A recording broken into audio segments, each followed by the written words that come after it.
umano'y Oplan Romanov hindi maaaring gamitin justification para pagbantaan ang Pangulo ayon sa Malacanang. Ang buong detalye sa report ni RH14, Let Narciso. Miss Let? Winalakay, hindi umano napatunayan ni Vice President Sara Duterte ang sinasabing Operation Romanov o pagbabanta sa kanyang buhay at ng kanyang pamilya.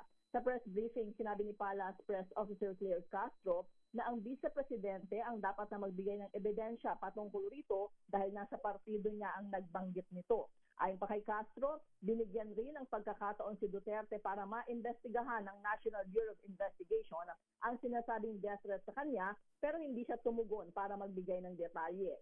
Matatandaan sa impeachment trial kahapon, sinabi ng isa sa mga abogado ng defense panel na ang pahayag noon ni VP Sara na may kinontrata siyang pumatay kina Pangulong Marcos ay tugon bilang isang pribadong individual, asawa, ina, anak at kapatid at hindi bilang vice-presidente na nananawagan ng proteksyon para sa kanyang pamilya mula sa umano'y Operation Romanov.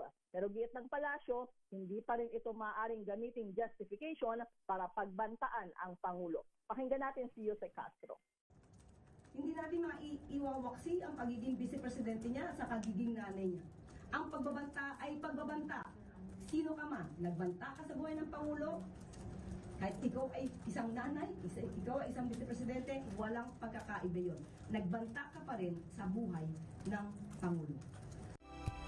Si Palace Press Officer Claire Castro. Ito si Let Narciso para sa Yes, Akay. Ano nga ba yung Oplan na Romanov? Ano ba yan? Oo, ano lakay ito? Ito pala ay hango sa Romanov dynasty ng Russia noong 1918 kung saan isang buong pamilya ng huling Tsar daw, ayan, sabay-sabay na pinatay. Oh, minasakar, ganon. Talaga. Sa Russia para ito. Akala ko mga Roman sa ano ha? Sa Rome, ha? Ayan. So yung pala yun. Okay, so ano pa yung schedule ng presidente? May private meeting siya ngayong hapon, lakay. Ayan, kanino? Kay Ombudsman? Ayan. Sige. Okay nga, Rod. So, private meeting ang Presidente Bonget ngayon, Miss Let? Yes, lakay. Ayan, nakala ko. Kung ka-meeting ay hindi lang sinabi kung ayan. Baka beauty rest. Ayan.